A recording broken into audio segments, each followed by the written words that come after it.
Happy New Year.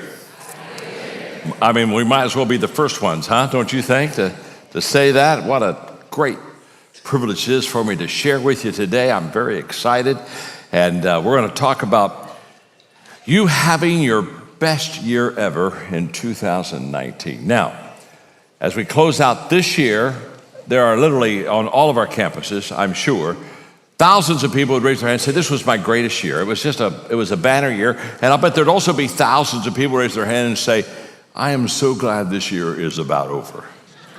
You know, sometimes our favorite verse is, this too shall pass. And so how many of you are ready for a new year, huh? You ready for a new year? Okay. And okay, let me ask you this. How many of you are ready not only for a new year, but how many of you are ready for the best year? Come on, huh? Best year you've ever had. I mean, we're ready for it. And what I'm excited about is I'm going to share with you in today's lesson, I'm going to share with you how to have your best year. In fact, I'll guarantee it, if you'll just do what I'm about to share, it's just going to set you up for an incredible 2019. Now, so the good news is, what I'm going to share is simple, it's reachable. Every one of you can achieve this, okay? Every one of you. So this isn't beyond anybody. That's the good news. The bad news is that it's so simple that you're going to almost think it really can't make that kind of a difference. But what I've learned a long time ago is that some of the most beautiful things in life are just simple things that if we do, it just tweaks us and makes us live an incredible, better life. And so I'm very excited about sharing with you. So are you ready to, I know you're ready. I know you're ready. You're ready to write this down. I'm going to give you the secret of having a great year. I know you're ready, but I'm a little concerned about the person on your left. They don't seem to be quite as sharp as you. You've noticed that also, haven't you? You've really noticed that. So I know you're ready, but are they ready? That's the question, huh? So look at your neighbor and say, are you ready? Go ahead and ask them that. Here we go. If you want 2019 to be the year that you really want to be, here's the secret of making it a great year. Every day, serve someone. Every day. Every day add value to people. Every day serve one. Every day live the intentional life of doing for others, sometimes what they cannot do for themselves. And if you will put people first and add value to them and serve them, it becomes absolutely amazing what you and I are going to have and achieve, how we're going to help people, and in return how it comes back to us. Benjamin Franklin said this, no one is useless in this world who lightens the burden of someone else. If you're helping someone else lift a load in your life, you become a very useful person. Mahatma Gandhi said that the best way to find yourself is to lose yourself in the service of others. But perhaps on this kind of a theme, my favorite quote is from Albert Schweitzer, who said, I don't know what your destiny will be, but one thing I do know. The only ones among you who will be really happy are those who have sought and found how to serve. Boy, he's right on. The happiest people are not always the most successful people, but they're the ones who serve the best.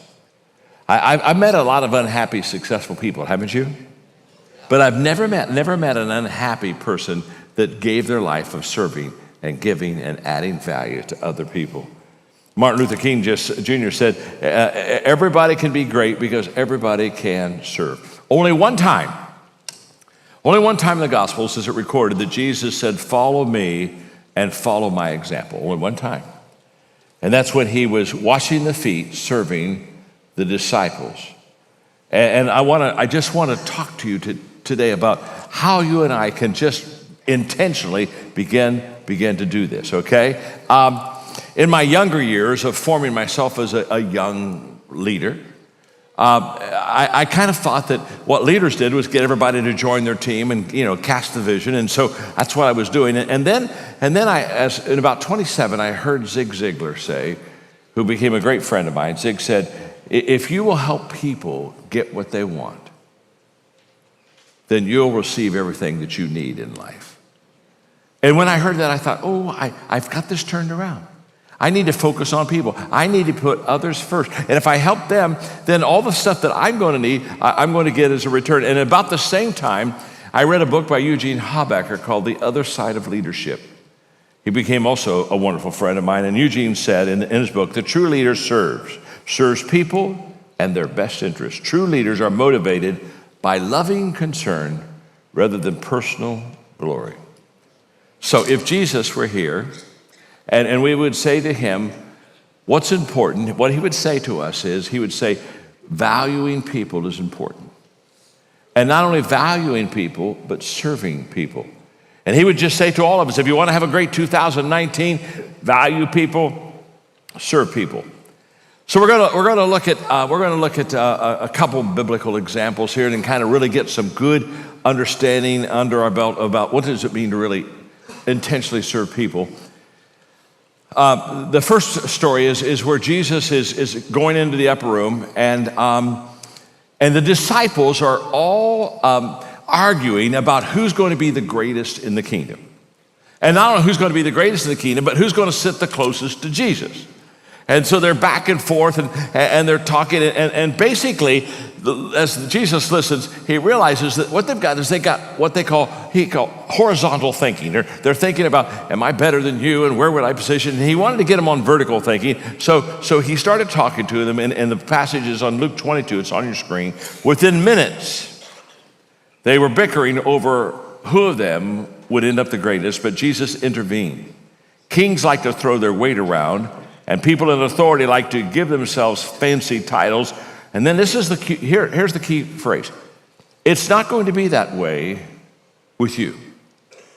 Let the senior among you become like the junior. Let the leader act the part of the servant. Now, who would you rather be? The one who eats the dinner or the one who serves the dinner?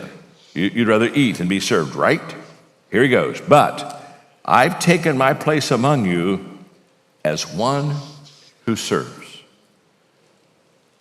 It's amazing, isn't it? Jesus, Son of God, has taken his place among us as one who serves. When you biblically begin to understand serving people, there are three things that you kind of understand and come to grips with. Number one is that a servant puts, first of all, service over status. Philippians chapter 2. Don't push your way to the front. Don't sweet talk your way to the top. Put yourself aside and help others get ahead. Don't be obsessed with getting your own advantage. And here's the key phrase. Forget yourselves long enough to lend a helping hand. You know what he's basically saying is, if you're going to really serve people, you got to forget yourself. Now, I know a lot of people, they're the exact opposite. They're full of themselves. You know people like that, huh? How many of you are sitting beside somebody just like that? Don't. And when you're full of yourself, when I'm full of myself, it's all I can think about is me. And the moment that it gets there, it's all of a sudden everything's going to be centered about who I am, where I am, what's happening to me. And we all have to fight that because we all are basically selfish. We're born selfish. And the illustration, I've used it here before. If you don't think you're selfish, just let me ask you a simple question. When somebody takes a group picture of you, and you see that picture for the first time, who is the first person? Huh? Who do you look for? I mean, first person.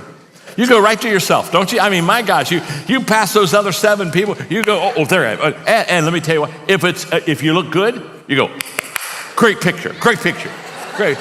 You've judged the whole picture on how you looked. You haven't even looked at the right. Oh, great. And if you don't look good, oh, come on, do it again. Take another picture. Everything is based upon, did I look good or didn't I look good? So this is who we are.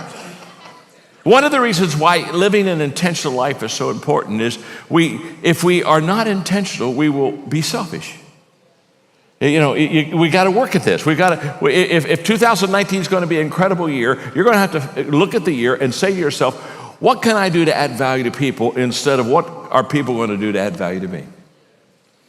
What can I do to serve people instead of, I wonder who in this next year is going to serve me? We're going to have to do a complete mind shift in that whole process. Service over status. But a servant, secondly, puts character over comfort. In other words, they do the right thing whether they feel like doing it or not. You know, there are two kinds of people. There are the people that do what is right and then feel good, and there are some people who want to feel good before they do what is right. And if you want to feel good before you ever do what is right, you and I will not do a lot of things right because we'll let our emotions control it. But the moment that we say, no, I'm going to do the right thing, and then I'll let the emotion follow.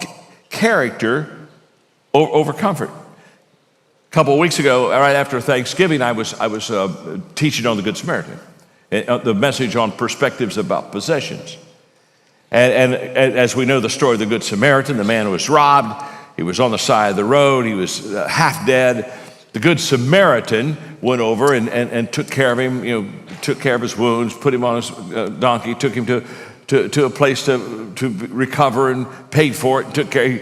And the whole thing that is huge is that the Good Samaritan was willing to be inconvenienced. Now here's the key.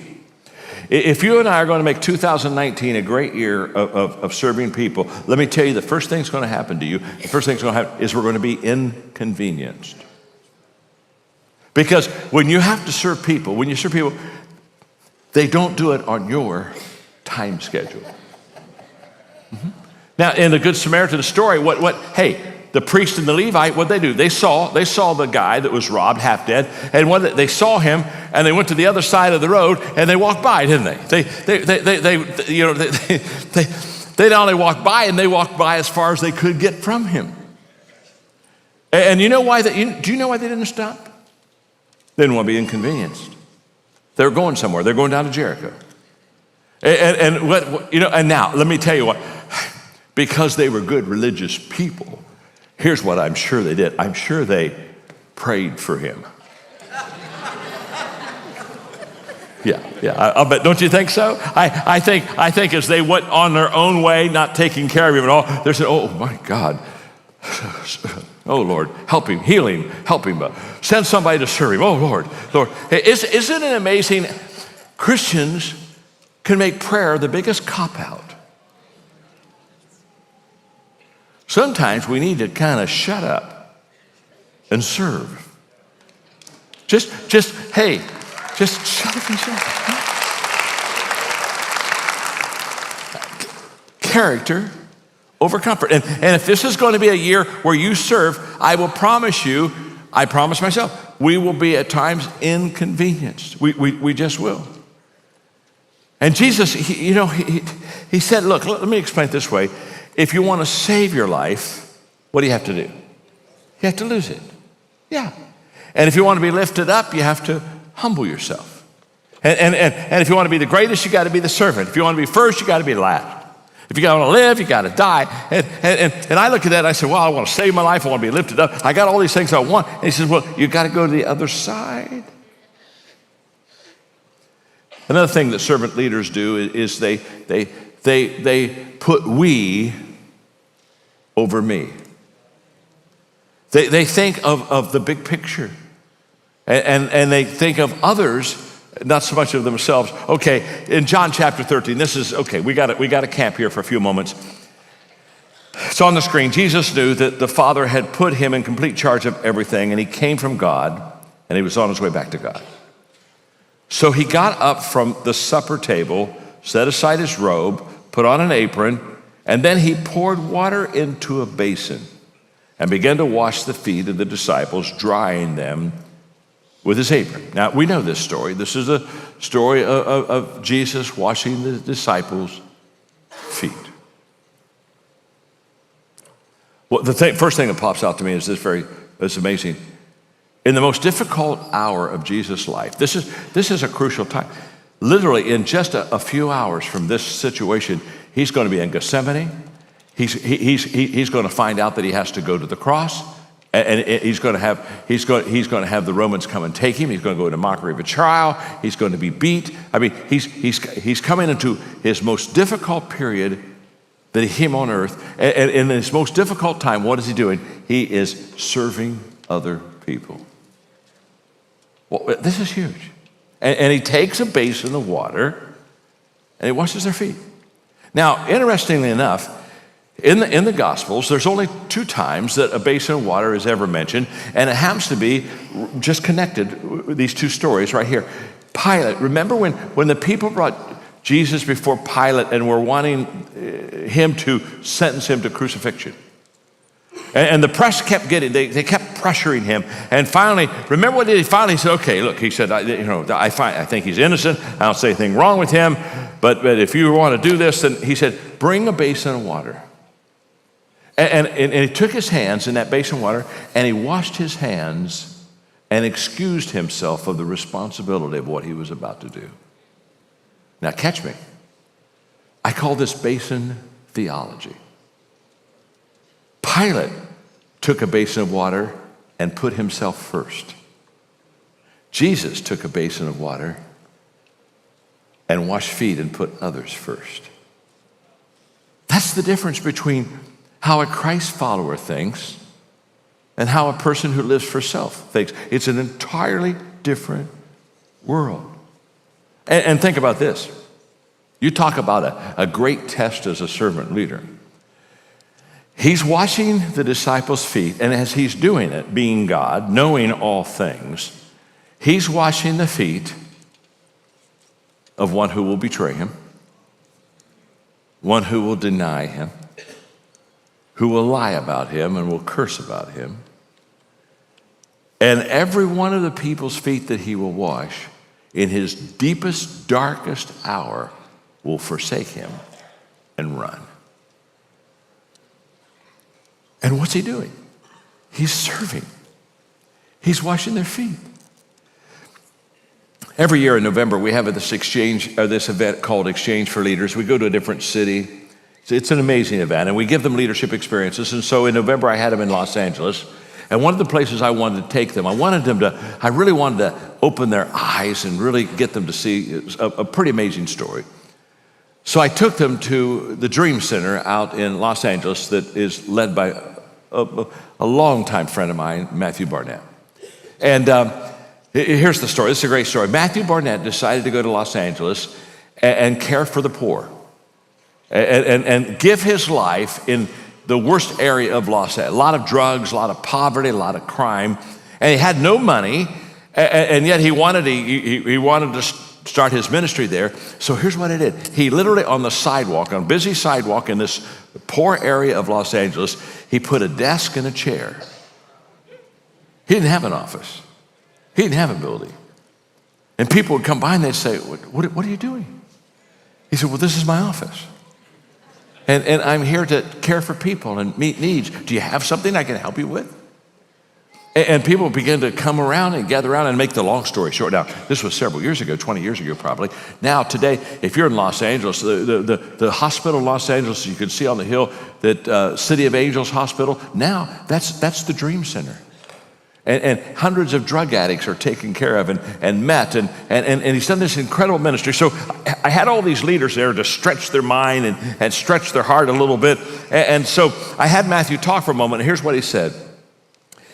He talked about the fact that they were a bridge between people that were poor and had lost their whole dignity and value, basically. And they were the bridge to help them get back their dignity and value and their health and all these things.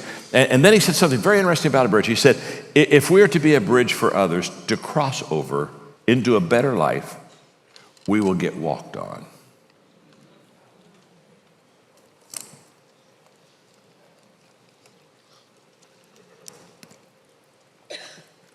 I'm just letting you think about that for a moment. We'll get walked on.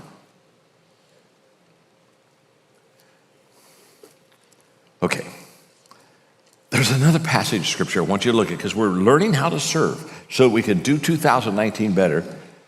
Because I want you to see this passage, because when we serve others, here's what's beautiful. We serve Jesus. So you know the passage. Here we go on the screen. I was hungry, you fed me. Jesus is talking, by the way. I was thirsty, you gave me drink. I was homeless, you gave me room. I was shivering, you gave me clothes. I was sick, you stopped to visit. I was in prison, and you came to me. Now notice the response of the people there. The sheep, here's what they're going to say. Master, what are you talking about? Now, these are the people he's just talked about. He said, I was sick, you visited me. I was naked, you clothed me. And so he said, you did this to me. And he said, Master, what are you talking about? When did we ever see you hungry and feed you? Thirsty and give you a drink? And when did we ever see you sick or in prison and come to you? Then the king will say, I'm telling you a solemn truth. Whenever you did one of these things to someone overlooked or ignored, that was me. You did it to me. Jesus values people so much that when we serve them, he takes it personally. Yeah. I run into people all the time, they'll say, John, I just don't feel close to God. I just haven't connected with God for a while. And they'll look at me and say, what do you think I should do? Oh, I said, that's so simple. My gosh, you gave me an easy one. Hey, just go serve people. Just go serve people. Because you see, every time you serve a person, you serve Jesus. You want to get close to him? You can feed him. You can clothe him. Come on. This is amazing. And what's incredible about the story is when Jesus is telling them this, they're looking at him and saying, when did we feed you? When did we clothe you? You see, they were doing some wonderful things, but you see, they saw the hurting people, but they didn't see Jesus. This is huge. So every day when I serve people, if I come up and hug somebody and just give them an encouraging word, I walk away and I say, wow, just hug Jesus. Yeah. So you say, well, I haven't been close to Jesus for a while. Go start hugging some people. I got 42 hugs with Jesus today. See, you're still trying to pray. My name's John. I'm your friend. One of the books that I revised about a year ago was Developing the Leader Within You 2.0. And one of the things I love about my writing anymore is I've written to the business and secular audience so long, and they know me now so well that I can get by with a lot of stuff. It's just beautiful. I can just be salt and light. And it's just, I'm trying to be respectful and value everybody, but I just am slipping in all the time. Just the other day, I was doing a Q&A with a secular business company, and then they mentioned, they said, well, now, you're a person of faith. And how does that affect your leadership? Oh, I said, it's everything. I said, do you know everything I've learned about leadership is from the Bible? And they're all looking at me. You're kidding. Oh, I said, I'll tell you something that'll surprise you more. They said, what's that? I said, everything you know about leadership is from the Bible too. Yeah. It is. Oh, this is so huge. I said, you're good people. You just don't have a clue. But you're good people. You're good people. You're good people. I said, let me explain it to you. I said, any of you in the audience, give me any leadership principle that you just really love, that you just have bought into, that you practice. Just give me the leadership principle, and I'll tell you exactly where you can find that in the Bible. And they started giving me this, and I said, oh, yes, that reminds me of the story here and there. And then after a while, they just kind of like, they got real quiet. Now, this is incredible. I'm talking about connecting with people. So in Developing the Leader 2.0, one of the chapters I have in it is on serving people. And so I'm going to give you these 5 things that I really work on in serving. Number 1 is I don't rely on my position or title. Okay? I don't rely on it. Jesus said, you don't want to rely on those things. In fact, when I'm speaking in a convention many times in the green room, they'll come in with my bio and they'll say, now this is what we're going to introduce you with and the whole deal. And I'll say, do you really have to do that? I say, so well, how do you want us to introduce you? I said, well, just tell them my name's John. And I'm their friend. I'll come out on the stage and I'll talk to them. You see, I learned a long time ago, if you're good, you don't need an introduction. And you can't tell you something, if you're bad, a great introduction won't help you. I've listened to some speakers and I've just thought, well, could we go back to the introduction? It was better. It was just better. And the second thing I've done is I choose to believe in people. And I choose to not only believe in people, I choose to believe in their potential. It was my father who gave me the great advice. Believe in people, value people, unconditionally love people. If you'll just do those three things, John, he said, you'll have an incredible ministry. So when I go to these conventions, they always walk me in the back way. And, the crowd's out there, and they're walking me in the back way, taking me to the green way. So in every convention in America, I walk through the kitchens most of the time. So, it's just, you just show me a kitchen of a convention center, and I can tell you where it is. I'm just really major on kitchens. And they're walking me through the kitchen, and they're trying to rush me through, and the people are there, and I just love to mess them up, and I walk real slow.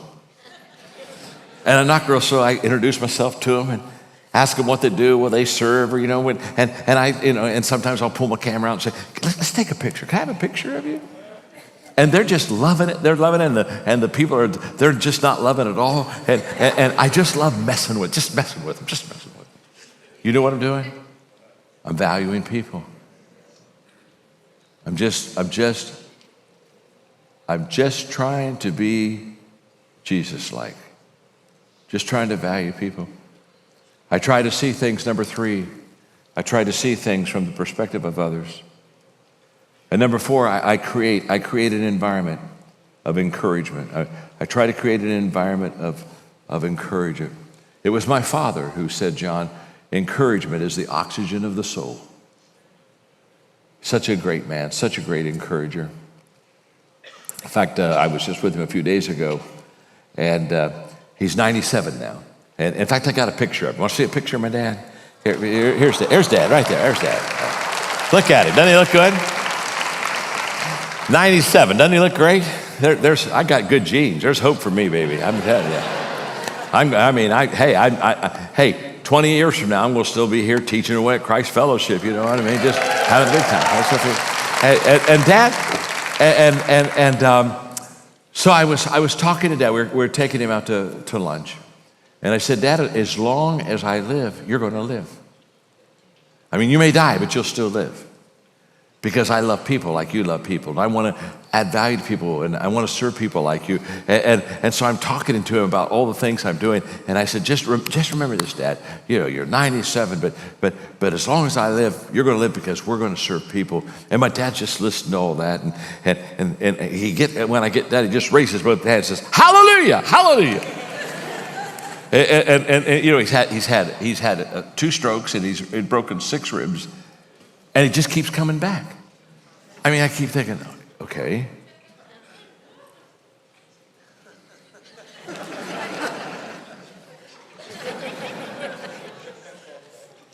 It just keeps coming back. I just think, okay, we'll plan the service, and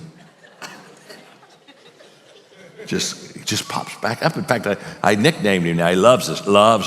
I call him now Daddy Lazarus. Isn't that great? I just call him Daddy Lazarus. I said, we just put you away for dead, and you come back up, and you just keep coming back. You just keep coming. You just keep coming back, huh? And the 5th thing is, I measure my success on how much value I add to other people. Wow.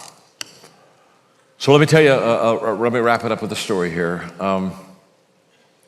I was in my second church, and I was really wanting to grow it, and it was really growing, and I was spending a lot of time with leaders, building leaders, training leaders, helping them help minister to others, equipping the saints to do the work of the ministry. That's what I was really doing.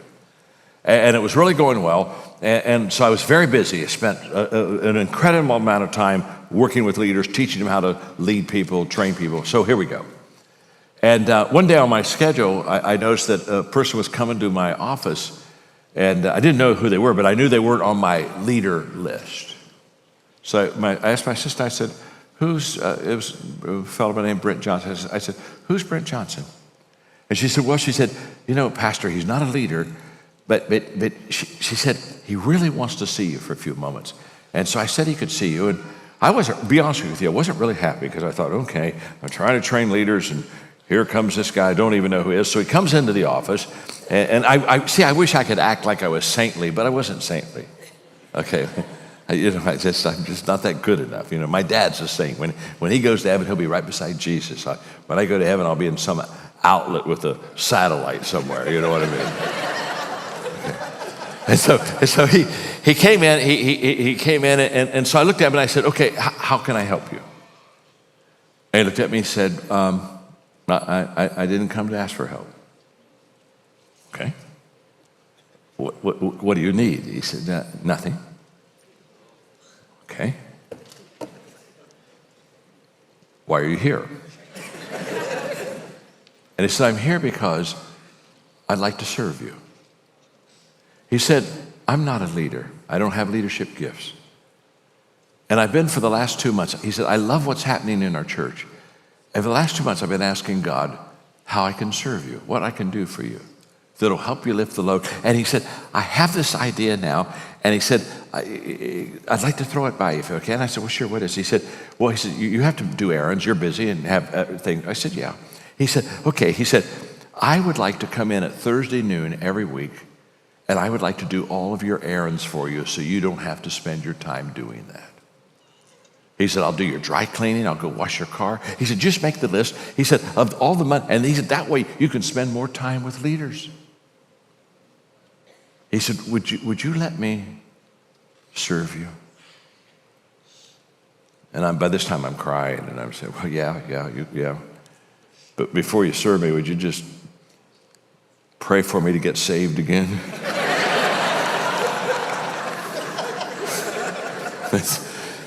Woe is me, I'm very unclean. Right? Are you with me? Huh? Would you just pray for me to, and for 7 years,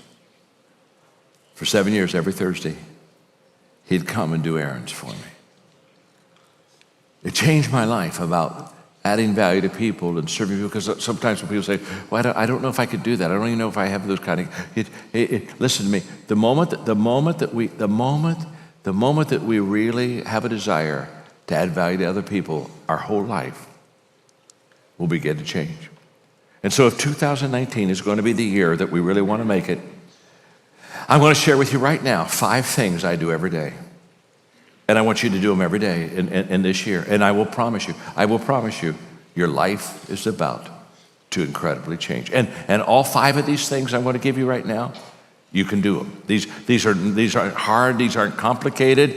Everyone. So look at your neighbor you're sitting beside and say to them, "Even you can do this." Okay? Tell me, even you can do this. Okay? All right. Here we go. Every day. Number 1, every day I value people. And that's the foundation of everything we're talking about. If I don't value people, I'll never add value to them. I'll manipulate them. I'll do all kind of bad things. But it all begins with valuing people. Does that make sense to you? So every day I value people. By the way, that's Jesus-like. That's what Jesus, when people say they want to be Christ-like, just value people. Every day I value people. Number 2, every day I think of ways to add value to people. In other words, I'll look at my schedule in the morning, and I'll say where I'm going to go, who I'm going to see perhaps, and I'll say, okay, what can I do to add value to those people? I think of ways to add value to people. Number 3, every day I look for ways to add value to people. So that when I'm with you, I'm looking for something. What can I do for right now? What can I do for them that would add value to them? So every day I value people. Think of ways to add value to people. Look for ways to add value to people. Number 4, every day I do things that values people. Every day. In fact, at the end of the day, the last thing I do every evening is I do a 10-minute inventory of my day. And one of the questions I ask is, who did I add value to today? Who did I serve today? Okay? Every day. Every day. I value people. Think of ways to add value to people. Look for ways to add value to people.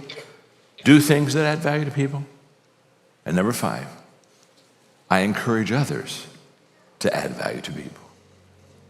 I do those 5 things every day. And I'm just telling you, if you'll just do those 5 things every day in 2019, and every one of you can do that. If you'll just do those 5 things every day, 2019 will be unbelievable to you. So you got them written down, don't you? And on all the campuses, you've got it written down, because I'm going to have you all stand here and all the campuses. I'm going to have you stand, and while you're standing, pastors, you can come up to the front, because when we're done with this little 1-minute exercise, it's yours. But let's all stand right here, and what we're going to do is we're going to repeat those 5 things. Okay?